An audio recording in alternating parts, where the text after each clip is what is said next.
You might already be writing code for small projects, maybe a portfolio website or an app with a few features. But once we scale up, things change a lot. Let's go step by step and I'll explain how big teams and companies build software in the real world. First, everything starts way before anyone writes a single line of code.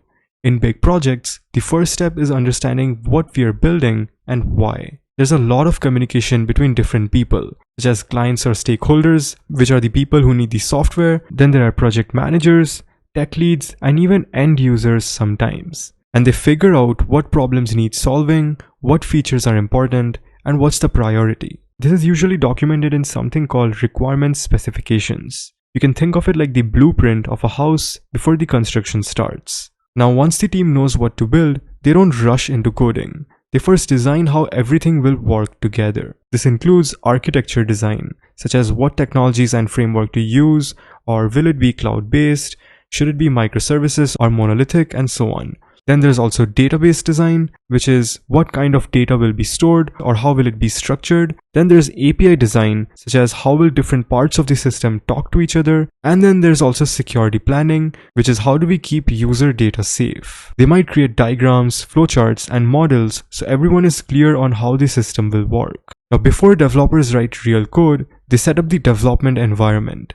This includes setting up code repositories like GitHub or GitLab, creating branch strategies like main, develop, and feature branches, setting up tools for testing, continuous integration, and deployment pipelines, so basically CI/CD. This preparation is crucial because in large teams, multiple people work on the same project at once.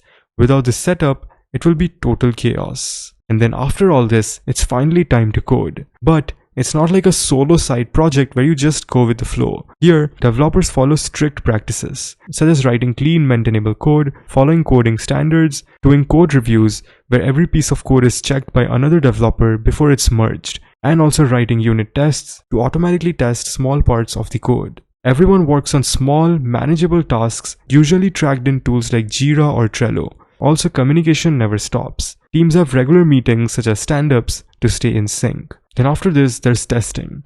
Testing is not an afterthought. In big projects, it's a whole phase. There are multiple layers of testing, such as unit testing, which is testing individual functions. Then there's integration testing, which is checking if different parts of the system work well together.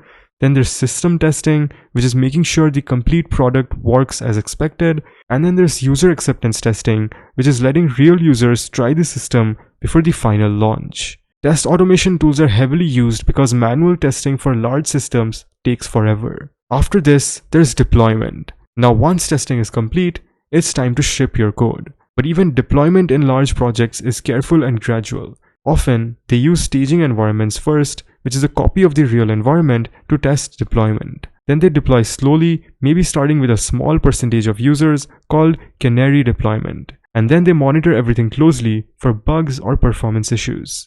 Tools like AWS, Docker, Kubernetes, and CI/CD pipelines automate most of this process. Then after deployment, the work is not yet done. The team keeps monitoring the system, such as are there any errors, is the performance good, are users facing any issues. They use tools like Datadog, New Relic, CloudWatch, or Sentry to keep an eye on things 24/7. They also keep improving the system by fixing bugs, adding new features, updating dependencies, and scaling the system as user numbers grow. Now, as the user base grows, the system needs to grow too. That could mean adding more servers, using load balancers to spread traffic, splitting the system into microservices, optimizing databases, and caching data to make the app faster. Scaling isn't just about handling more users, but also keeping things stable and smooth. So that's what large-scale software development looks like from start to end. It's not just about writing code, it's about careful planning, team collaboration, automation, testing, monitoring, and always being ready to improve. The goal is to build systems that work reliably for thousands and sometimes millions of users. If you found this video insightful, drop a like and subscribe for more.